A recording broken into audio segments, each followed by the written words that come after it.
খরগোশ মন দিয়ে পড়াশোনা করছিল। তখন এই লোকটি খরগোশের ঘর কাটছিল। কাটতে কাটতে লোকটি একটা হাই ভোল্টেজ কারেন্টও কেটে দেয়।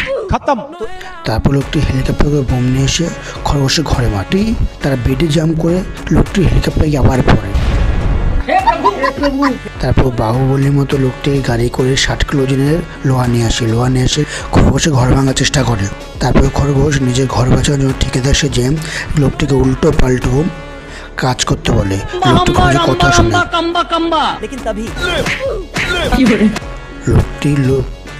লোকটি লোহার পাইপ দিয়ে সিঁড়ি বানাচ্ছিল। বানিয়ে তার উপরে উঠে বড় একটা পটাকা নিয়ে বসলো, কিন্তু তার লাইটার জ্বলছিল না। তারপর খরগোশ তার নিজের দেশটা দিয়ে পাইপের ভিতরে ফুলে পটাকাটা ফাটিয়ে দেয়।